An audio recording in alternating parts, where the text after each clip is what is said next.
Tinju baru Luffy yang dinamai Red Rock telah mendarat telak di wajah Kaido yang membuat sang kaisar harus tersungkur. Lalu pertarungan macam apa yang akan terjadi antara generasi terburuk dan dua Yonko ini? Selamat datang di Anime Review dan kali ini kita akan membahas One Piece Chapter 1000. Akhirnya manga One Piece menyentuh Chapter 1000. Segala petualangan Luffy bersama bajak laut topi jerami sudah berangsur-angsur mendekati akhir. Bersamaan dengan rilisnya Chapter 1000 ini, Luffy dan rekan-rekannya sudah dihadapkan dengan raja terakhir dalam alur Wano ini. Dimulai dari lantai 5, Luffy mendapati Sicilian dan para Ming lainnya telah mengajar prajurit The Beast Pirates yang berada di lantai tersebut. Seperti yang kita tahu, sebelumnya mereka sudah pernah berada di atap bersama Akazaya untuk meladeni Jack dan anak buahnya. Namun sayangnya ketika Kaido sudah mengambil alih, mereka akhirnya berhasil dipukul mundur Kaido sekalipun berada dalam mode sulungnya.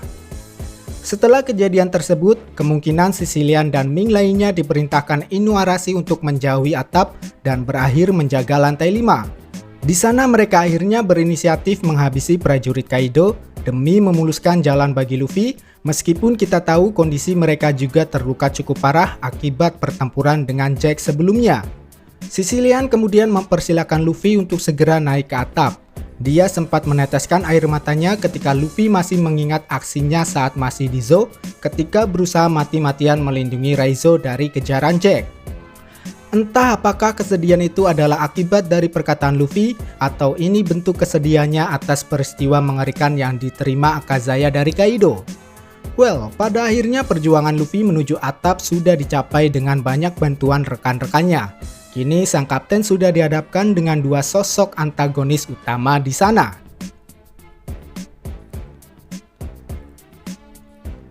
Sementara itu di tempat lain, Marco dan Zoro yang dihadang duo King dan Queen berhasil mengelabui dua Calamity ini. Kemampuan Marco mampu mencuri perhatian King dan Queen. Mereka dipaksa mengakui kehebatan poenik Marco. Bahkan Queen sampai mengutarakan kekesalannya terhadap kemampuan Marco dengan mengungkapkan apakah Marco ini kebal atau bagaimana, mengingat segala serangan yang diarahkan padanya tidak mampu menembus tubuh Marco sama sekali. Nah, kemudian dari peristiwa ini kita ditunjukkan kembali keunikan daripada wujud Brachiosaurus Queen. Di chapter sebelumnya dia diperlihatkan mempunyai sebuah senjata yang ditanamkan di dalam mulutnya. Kali ini Oda memperlihatkan hal lain di mana leher Brachiosaurusnya seperti bentuk per yang mampu memanjangkan diri. Dua keunikan ini masih belum diketahui secara pasti apakah hal tersebut dihasilkan karena murni kemampuan Ancient Zoanya atau hal ini dikarenakan campur tangan Queen dengan cara memodifikasinya. Mengingat kita tahu Queen adalah sosok karakter yang gemar untuk memodifikasi sesuatu menjadi sebuah senjata. Nah, meski Marco mampu mengacaukan atau mengelabui King dan Queen, namun tetap saja dia tidak mampu melewati hadangan mereka berdua. Untuk itulah Marco berinisiatif untuk melemparkan Zoro sehingga dapat dengan mudahnya melewati keduanya. Hal ini sebenarnya belum dipersiapkan oleh Zoro sendiri. Dia sempat kaget ketika Marco tiba-tiba melemparnya ke atas. Ya, dengan ini tugas Marco mengantar Zoro secara tidak langsung sudah terpenuhi. Sekarang dia harus meladeni King dan Queen. Entah apakah keduanya akan terus menyecar Marco, atau justru keduanya malah mengacuhkannya dan bergegas pergi ke tempat Kaido. Kalau kita ingat di One Piece chapter 999, Marco pernah bilang bahwa dia sekarang tidak punya alasan untuk langsung mengincar Kaido.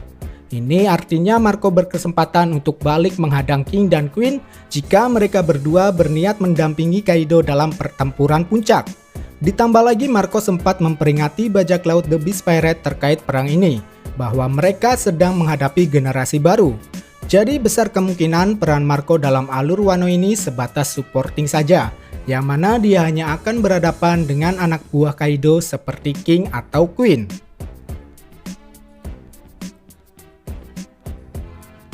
Selanjutnya di tempat lain, Yamato dan Momonosuke masih terus menceritakan kisah masa lalu. Kali ini Yamato sedang membicarakan buku catatan Oden.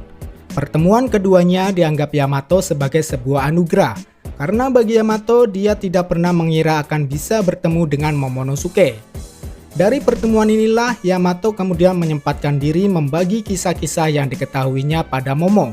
Entah itu terkait pertemuannya dengan Ace, sampai pada kisah-kisah yang tertuang di dalam buku catatan Oden. Momen ini lantas dijadikan Yamato sebagai waktu yang pas untuk mengembalikan buku tersebut pada Momonosuke. Nah, Yamato sendiri menuturkan bahwa dia mendapatkan buku catatan tersebut dari pinggiran sungai yang berada tepat di sekitaran Istana Oden, di mana saat itu ada seseorang yang sedang terbakar sedang melindungi buku tersebut. Orang tersebut kemungkinannya adalah Kozuki Toki yang saat itu memilih untuk tetap tinggal di dalam istana yang sedang terbakar. Secara garis besar, buku catatan Oden berisi seputar kisah petualangan hebatnya saat pergi berlayar dengan Shirohige maupun Roger. Di dalamnya juga tertulis cerita bagaimana Momonosuke lahir di kapal Shirohige dan kemudian berpindah ke kapal Roger. Nah, yang ingin ditonjolkan Yamato dalam catatan tersebut adalah terkait kelahiran bajak laut muda dalam kurun waktu 20 tahun terakhir terhitung dari masa Oden. Waktu yang telah diramalkan ini sekarang telah tiba. Bajak laut muda yang dimaksud Oden kemungkinan direpresentasikan oleh para generasi terburuk. Mereka inilah yang sebelumnya pernah disinggung Oden sebelum kematiannya.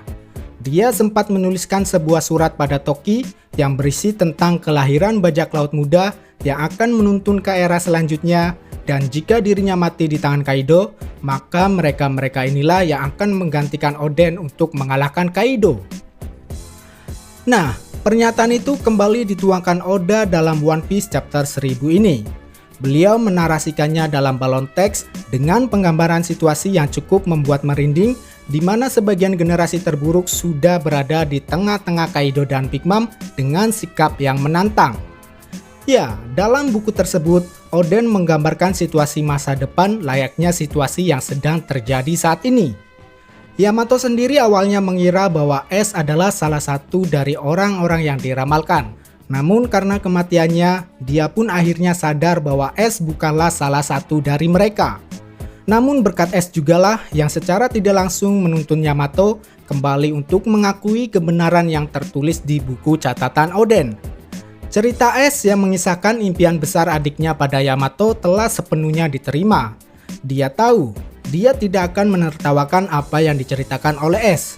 Yamato akhirnya menimpali cerita tersebut dengan mengaitkannya pada tulisan yang dicatat Oden. Di dalam jurnal tersebut, diketahui bahwa ada sosok besar yang juga mengatakan hal yang sama. Nah, sosok tersebut diyakini sebagai Roger. Ya, Yamato memang tidak secara langsung mengatakan sosok tersebut sebagai Roger di hadapan Ace. Karena jika dia mengatakannya, maka Ace akan langsung tahu bahwa sosok yang sedang dibicarakan adalah sosok ayah yang sangat dibenci oleh Ace. Faktanya Yamato mengetahui Ace adalah anak Roger dari sebuah koran yang memberitakan kematiannya saat perang Marineford. Nah, inilah yang kemudian merujuk pada perkataan hebat Luffy yang diyakini mirip dengan apa yang dikatakan Roger juga. Ingat bahwa Shanks pernah membicarakan hal ini pada Rayleigh ketika bertemu di Sabaody terkait kesan pertamanya pada Luffy. Shanks mengatakan pada Rayleigh bahwa Luffy mengatakan hal yang sama seperti kaptennya.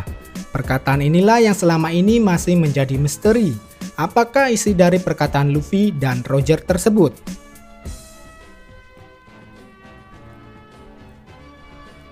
Selanjutnya di penghujung cerita, Luffy bersama beberapa generasi terburuk telah berkumpul. Mereka sudah siap untuk menghadapi Kaido dan Big Mom. Sebelum pertarungan dimulai, Luffy sempat berjalan dengan santainya melewati Kaido dan Big Mom menuju ke tempat Kiemon yang sudah babak belur. Beruntunglah bagi Akazaya bahwa mereka dibiarkan hidup oleh Kaido.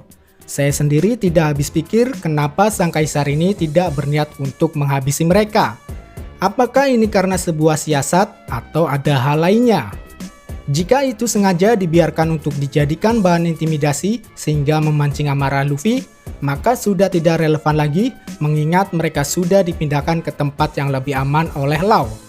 Lalu apakah itu sebagai salah satu bentuk belas kasih Kaido pada Akazaya karena sudah susah payah menghiburnya dalam pertarungan kecil?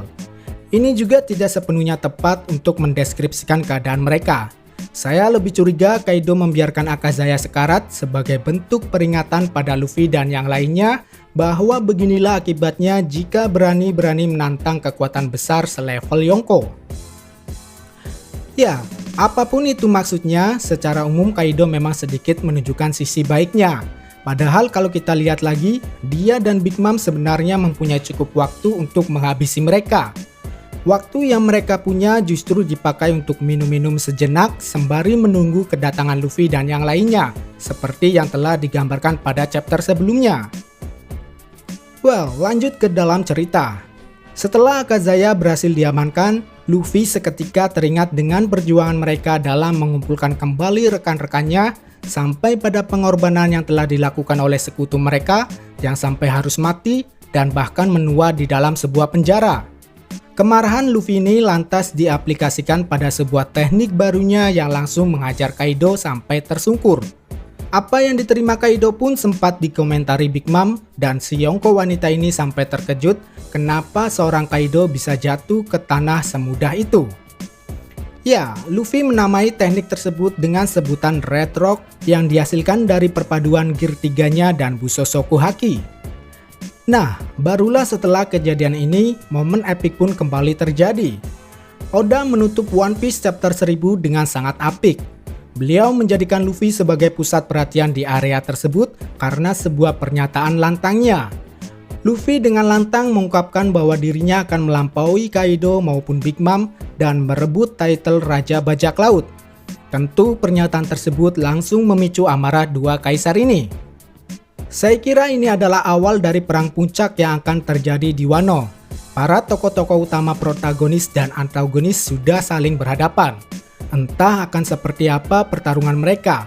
Yang jelas sepertinya akan ada perselisihan kecil di antara kedua belah pihak. Entah itu pihak Yonko maupun Supernova. Mereka pastinya akan saling berebut untuk mengalahkan satu sama lain. Dari sisi Supernova atau generasi terburuk, masing-masing dari mereka mempunyai ambisi yang sama untuk mengalahkan Kaido, termasuk juga Zoro yang sangat ingin menebas Kaido dengan Enma-nya. Sementara itu, dari sisi Yonko atau Kaisar, kedua sosok ini sama-sama mempunyai rasa kebencian yang mendalam pada seorang Luffy. Untuk itulah tidak heran jika di awal-awal pertarungan mereka ada sebuah perselisihan kecil sebelum pada akhirnya saling menyadari kapasitasnya masing-masing. Well, secara keseluruhan, One Piece chapter 1000 ini merepresentasikan perkembangan sosok Monkey D. Luffy. Dimulai dari chapter 1 yang terpancing sang sampai akhirnya Luffy mampu menjawab tantangan darinya. Kesamaan dari chapter 1 dan 1000 ini adalah disinggungnya kembali impian Luffy di hadapan seorang kaisar. Ya, ini adalah representasi impian hebat Luffy demi menggapai title Raja Bajak Laut. Baiklah, saya kira itulah pembahasan One Piece chapter 1000. Seperti biasa, jika ada kesalahan mohon dikoreksi, dan apabila teman-teman ingin menambahkan, silakan tuangkan opininya di kolom komentar. Mari berdiskusi. Cheers!